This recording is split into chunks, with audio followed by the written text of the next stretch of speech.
It's easy to feel really small.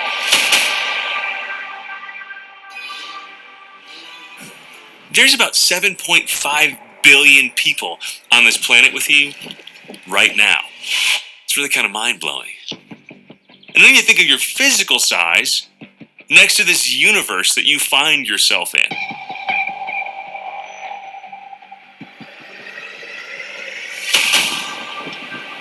It's easy just when you stand in front of the ocean or looking up at the mountains to feel really small next to the Earth.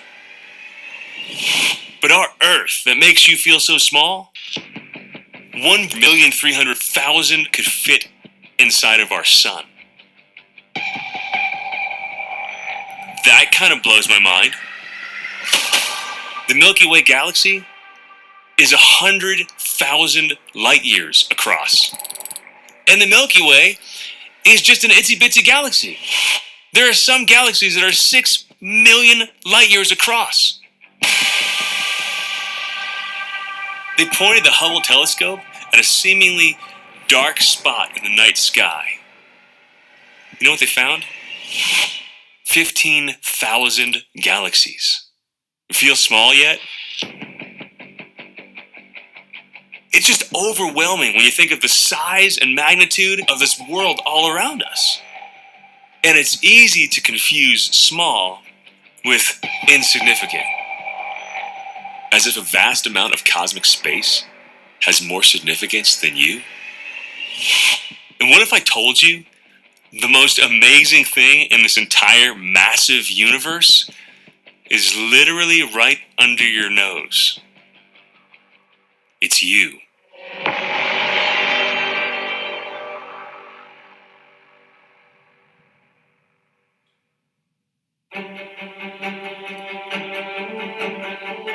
You.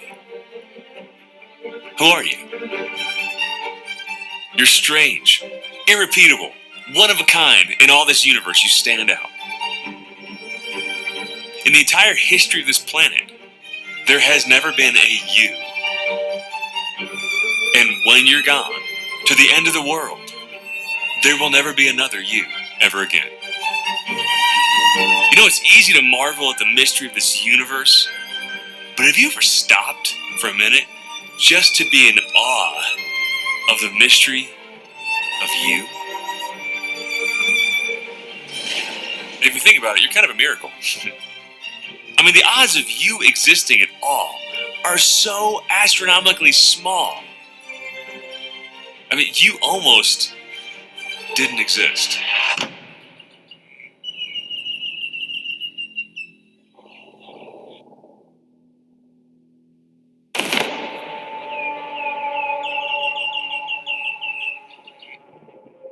"66 million years ago, a 7.5 mile wide asteroid struck the Yucatan Peninsula. That asteroid struck at the exact right place in the world. Only 13% of the Earth's surface was just right to produce enough soot to fill the atmosphere to wipe out the dinosaurs. The most minute change makes all the difference in the world. If that asteroid hit just a few seconds later, it would have splashed in the ocean. Add a couple more seconds, that asteroid would have missed the Earth completely. That means at the moment of the Big Bang, when all this matter was sent into the void, that rock was already set in motion and destined to strike the Earth at that precise place, at that precise moment that would change everything. And when you think about it, the same is true for you. The margin of error for you to be here is probably even smaller. See, you don't even have to exist. Think of how many things throughout the course of the history of the universe had to go just right for you to be here right now. It seems almost impossible. From the very first humans, from Adam and Eve till now. My gosh, if there was a caveman 40,000 years ago that ran right instead of left to get away from that saber-toothed tiger, he might not have met your great-great-great-great-great-great-great caveman grandma. and you wouldn't be here. You are incredibly unlikely, but here you are. So from the first explosion of the universe, you were set in motion. Maybe a good place to start as we ponder the meaning of life would be to start by looking at you. The human body is a remarkable thing. Your body is made up of about 37 trillion cells, all with specific functions to make up one incredible machine. Your heart beats 100,000 times per day. Your eyes can distinguish up to 7.5 million different colors. Your fingers can feel a ridge as small as 13 nanometers in size. If all the DNA in your body were uncoiled, it would stretch out to about 10 billion miles. But at the center of it is the crown jewel, your brain. In every way it's been tested, the brain is still far superior to the most powerful computers in existence. A piece of brain tissue the size of a grain of sand contains 100,000 neurons and a billion synapses, all communicating with each other. Brain information travels up to an impressive 268 miles per hour. That's faster than a Formula One race car. Your brain can process an image that your eyes have seen for as little as 13 milliseconds, less time than it takes for you to blink. Your brain's storage capacity is considered virtually unlimited and is capable of 10 quadrillion processes per second. So your physical body, just your physical existence, it's absolutely amazing. Sure, there are trillions of stars in our galaxy. There are tens of trillions of living cells in your body, each in its own way, more spectacular than a lifeless star. But is there more to you than just that? A growing amount of evidence seems to suggest that there is. When we look at the neuroanatomy of our brain is doing something for us more than just biologically. In fact, we often make the distinction between brain and mind, whereas brain is this organ. But what is mind? What is consciousness? What does it mean to have a will? My name is Paul Camerata, and I am the chairman of the Department of Neurosurgery at the University of Kansas Medical Center. There are a number of things that you can measure about the brain: the biochemical, the physiologic, the electrical activities of the brain. During surgery, I see this a lot. I can stimulate the brain, measure a response on the finger. But is that all there is? I mean, is it just a physical reality? Can you measure your ability to imagine? Can you measure a thought? Can you measure love? Many eminent neuroscientists have studied the relationship between the mind, consciousness, and the brain, that you are physical, our body, and that you're also spiritual or other than physical. To imagine that all of this is just physical and that there's nothing beyond that, it's really hard to fathom. There was a French journalist a number of years ago. He suffered this stroke in part of his brainstem that rendered his body useless. In fact, his body could not even tell people that he was in there, and he was sent to a nursing home. He could move one eye, and by doing that, he eventually was able to let one of his caregivers know that he was in there, that he was conscious, and he wrote this entire book by moving his eye. When someone would get to the appropriate letter, he would move it, and he wrote this entire book, The Diving Bell and the Butterfly. A critical portion of his brain was dead, and his body could do nothing. He was obviously still there. One of the really cool things that I get to do on a fairly regular basis is something called awake brain surgery. So we'll actually do surgery on someone who remains awake, and we're stimulating a part of the brain, and the hand moves.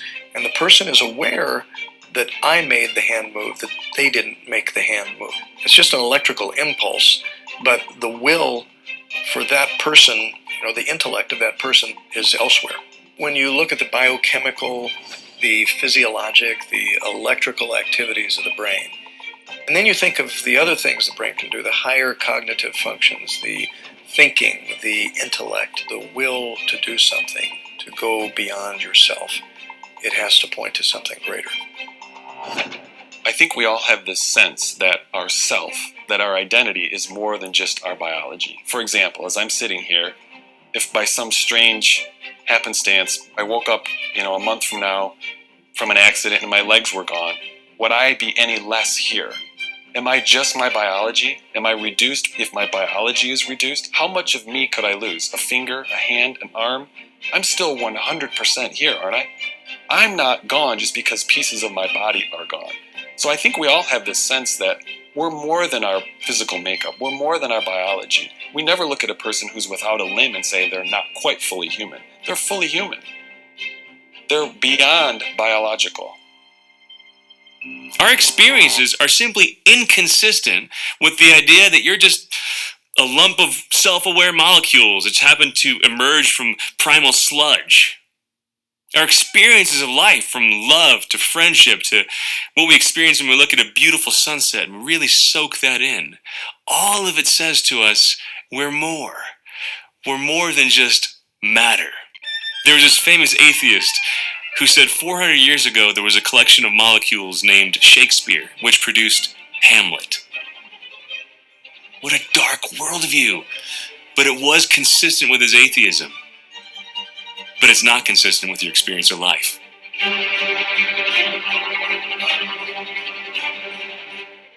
When I begin a new piece, it's the most thrilling and exciting thing.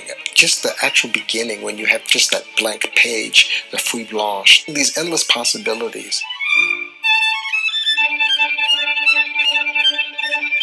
When I sit down to an icon, it's a very intimate process.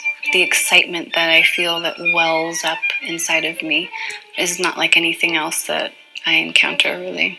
And I think there's that thrill of that discovery. There's always a feeling of discovery, I think, in great art. It usually starts on things that are very basic. For instance, the harmony. Depending on who I'm depicting in the icon, there's a lot of sketching and planning that goes into that process. It may not say things literally in words, but it certainly can speak the language of emotion and the language of ideals. The human person has always been trying to share this part of themselves that they don't even necessarily have the words to describe what it is, but they still had to make that sculpture. They still had to make that painting. There was something in them that was driving them to do this, to express this. We find that this art is not only transformative, it's really a way of showing who we are. I think we know deep down that a lump of cells just cannot write Hamlet, for instance, and certainly a rock or a tree certainly is not interested in listening to a symphony. There is something in us that's drawing us to create these things. Music, paintings, sculpture. Our desire to create these things truly points to something greater going on here. The fact that our intellect can come up with things that just seem so much larger than we are. The artist somehow miraculously has been led on this path that leads them exactly to the kind of art that they create. Kind of proof that there is a mystery involved in the creative process.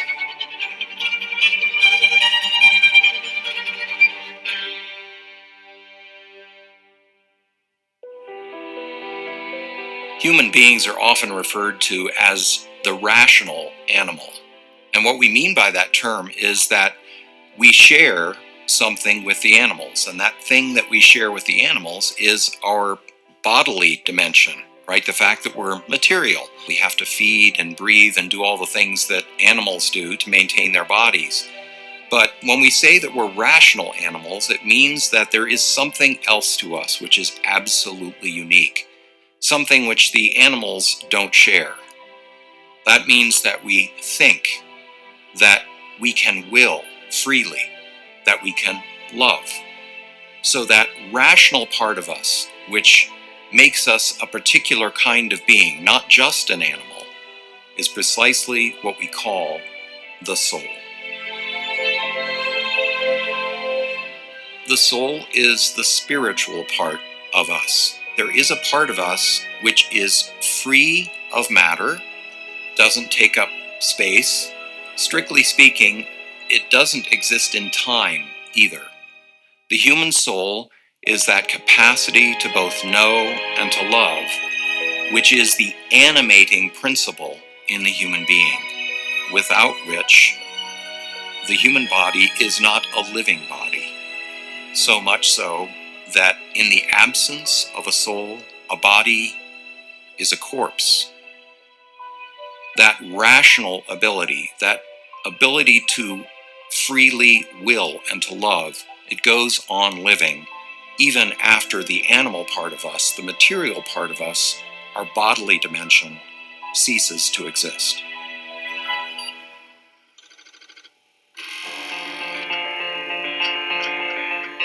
There was a Gallup poll that showed that 8 million Americans had had near-death experiences.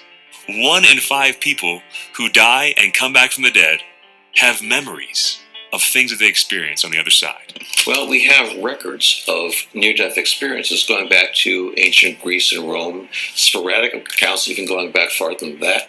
Almost every culture that has records have records of near-death experiences, from Native American, Pacific Islands, and so forth. And around the globe today, we see the same types of experiences reported in every study, every country where we look for it. These aren't just anecdotal stories. Thanks to modern medicine and the way we document things today, we have thousands of documented cases and a growing number of peer-reviewed clinical studies that point to experiences that are impossible unless there's more to you than just your body, that point to the existence of something within a human being that transcends the physical. During a near-death experience, what's reported is that like almost a spiritual body, if I can call it like a soul-like body, leaves the physical body. And when it leaves, it actually has the capacity to see, the capacity to hear, the capacity to think, to reflect. People having memories of conversations that had happened in the waiting room. That couldn't happen unless the person's soul went through the wall into the waiting room and saw it. People describing things they saw while they were dead. Like one person who described a shoe outside of a hospital ledge, high up, nowhere near her. She would never have seen this shoe. And she described in great detail what this shoe looked like, that there was a worn toe and a lace resting under the heel. And the psychologist who talked to this person had to climb out onto the ledge and saw it, and concluded that the only way for her to see this shoe would be if she were floating outside the window and looking at it up close. He is clearly shown in the drawing of a 6-year-old girl who nearly drowned and was resuscitated in a hospital in the United States. And in the drawing you see a happy and smiling girl up here, watching her own resuscitation, with many correct details like the external chest compression, etc. Doctor standing here. People from 6 years don't know exactly how to resuscitate people. And one study gets even stranger. Shows that 80% of the people who were born blind, who have near-death experiences, come back with vivid descriptions of things they had seen. They were seeing for the first time. They couldn't have even imagined what sight was, but then described things they had seen in great detail. I mean, these are blind people, most of whom are blind from birth, right? So they've never had a visual image before. They can do comparative shape analysis and comparative color analysis. For example, you know, the color of that nurse's hair is the same as the color of the shoelace of this other nurse, or whatever the case may be. All those experiences, which are carefully documented, point to something that I think we all kind of know on a gut level. That you, that me, that we're more than a big bag full of bones, muscle, and water. That there's something more to us than just our body. Something that goes on, even after bodily death. This notion that there's nothing outside of us. No spiritual reality to seek, or if there is, it's irrelevant to my happiness, my daily life. It's completely unique in all of human history. I mean, look, if you were just a body, then the only thing that would matter would be keeping those molecules polished and well fed and working out. And that should be enough, right? Just achieve excellence, end it there. If you were just a body, then just achieving some level of pleasure should be enough too, right? But it's not enough. See, there's more to you. You're made for something more. That part of you that asks the question, what do I make out of this life? The part of you that experiences love and knows that it's leading you to an even greater love. That part of you is your soul. C.S. Lewis said, if we find ourselves with a desire that nothing in this world can satisfy, the most probable explanation is we're made for another world. If you have a desire that nothing in this world can fill, that's because there's something bigger than this world that's going to fill it. There's a reason you want real meaning, real life, real joy, real happiness. There's an immaterial part of you that won't just die when your body does. It goes on forever. So from the moment that you were conceived, you will always be. That's mind-blowing. So where does this come from? The spiritual dimension of the human person? Well, it has to come from outside the material system in some way. And in point of fact, cannot be supplied by merely material forces. Strictly speaking, a mother and father can only contribute to us our body, the physical part of us. There's something else going on here than simply the meeting of molecules. Something fascinating, something unique. In order to be a human being, we must be immediately ensouled by God. So that soul, we say, is made in the image and likeness of God. We're capable of knowing and choosing freely. And that's what makes us specifically human. And it's something that comes directly from God as an expression of His own image, as a supremely rational and loving being. And so inside each one of us is an impress of God's own capacity to know and love in the human soul. But we're not just a soul. We're not disembodied spirits. As human beings, you have the blessing of being a body-soul composite. So you don't just have this spiritual experience of life. You get to feel the sun on your face. You get to embrace somebody. You get to use your hands to serve. You get to walk around this earth and breathe in the air. It's all part of the search. It's all part of fulfilling your purpose forever. Some people say I'm spiritual but not religious. As human beings, we have a need to express these spiritual realities bodily because we're not just spirits. When you think about that, you should be in awe of who you are. You should be in awe of the people around you. You're made in the image and likeness of God with an ability to know, to love, to search that sets you apart from the entire universe. That's the foundation for all our moral teachings. The way you should treat others, the way you should treat yourself. It's really rooted in who you are. All the human and civil rights that we have struggled for throughout human history is dependent upon that foundation stone. My name is Lewis Brown. I'm an attorney by training. I live in Washington, D.C. and defend religious freedom and all that which is the foundation for the human and civil rights that we enjoy in the United States. And so if we are to move forward with all these other human and civil rights, the right to work, to healthcare, to housing, to all these other things, we must get those foundational rights correct. Each human person has dignity, value, regardless of what they can produce. That just because they exist, they are deserving of love and everything that comes with that love. I have rights that God has given me that no government, no law can take away.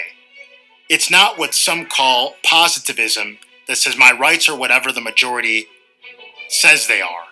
The majority changes. 160 plus years ago, probably the majority of voting citizens in the United States said, I had zero rights. that I was property.